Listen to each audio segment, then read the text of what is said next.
Pada pergantian tahun, pada waktu raja-raja biasanya maju berperang, maka Daud menyuruh Yoab maju beserta orang-orangnya dan seluruh orang Israel. Mereka memusnahkan Bani Amon dan mengepung kota Raba, sedang Daud sendiri tinggal di Yerusalem.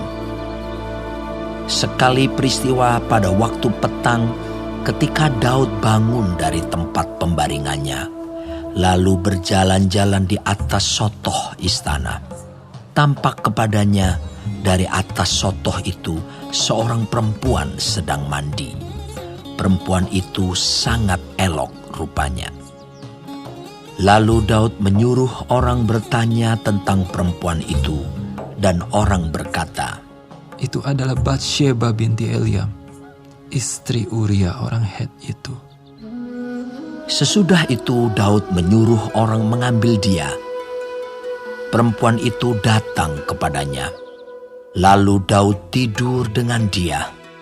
Perempuan itu baru selesai membersihkan diri dari kenajisannya. Kemudian pulanglah perempuan itu ke rumahnya. Lalu mengandunglah perempuan itu dan disuruhnya orang memberitahukan kepada Daud. Demikian. "Aku mengandung."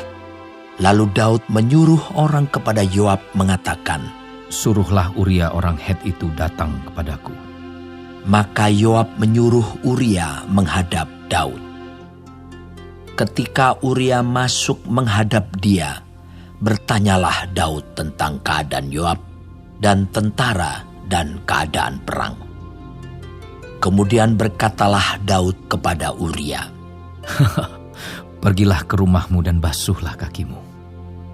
Ketika Uria keluar dari istana, maka orang menyusul dia dengan membawa hadiah raja.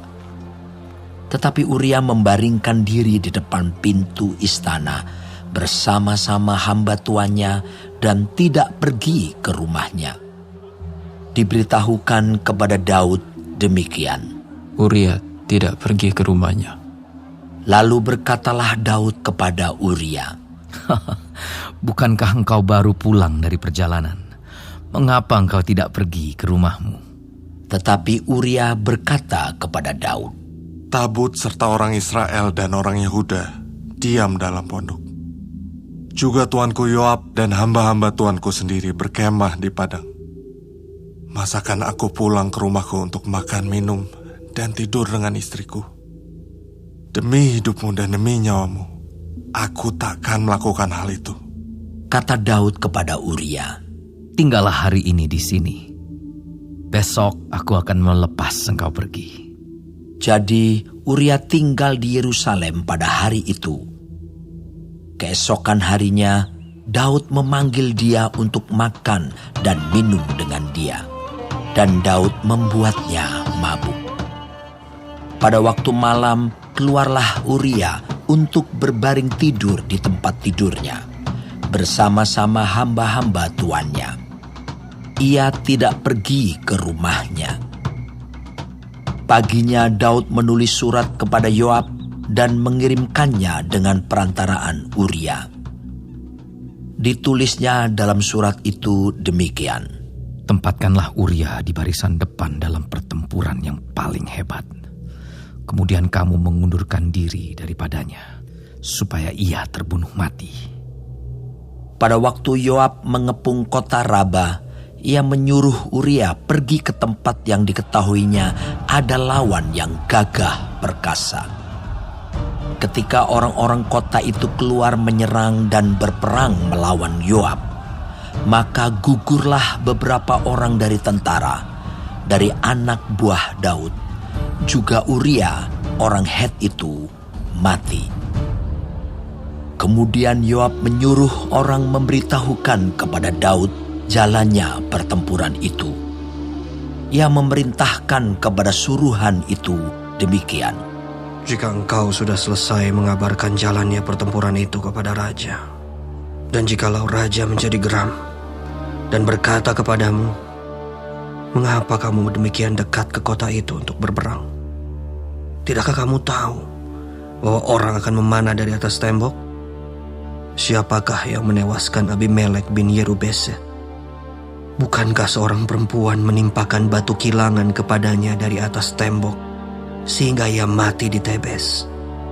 Mengapa kamu demikian dekat ke tembok itu? Maka haruslah engkau berkata, juga hambamu Uria, orang Het itu, sudah mati. Lalu pergilah suruhan itu, dan sesampainya ia memberitahukan kepada Daud segala yang diperintahkan Yoab kepadanya. Suruhan itu berkata kepada Daud, "Orang-orang itu lebih kuat daripada kami dan keluar menyerang kami di padang. Tetapi kami mendesak mereka kembali sampai ke lubang pintu gerbang. Pada waktu itu pemanah-pemanah menembak kepada hamba-hambamu dari atas tembok, sehingga beberapa dari hamba raja mati. Juga hambamu Uria, orang Het itu, sudah mati." Kemudian berkatalah Daud kepada suruhan itu, Beginilah kau katakan kepada Yoab, janganlah sebal hatimu karena perkara ini, sebab sudah biasa pedang makan orang ini atau orang itu. Sebab itu perhebatlah seranganmu terhadap kota itu, dan runtuhkanlah itu. Demikianlah kau harus kuatkan hatinya. ketika didengar istri Uria bahwa Uria suaminya sudah mati, maka merataplah ia karena kematian suaminya itu. Setelah lewat waktu berkabung, maka Daud menyuruh membawa perempuan itu ke rumahnya. Perempuan itu menjadi istrinya dan melahirkan seorang anak laki-laki baginya. Tetapi hal yang telah dilakukan Daud itu adalah jahat di mata Tuhan.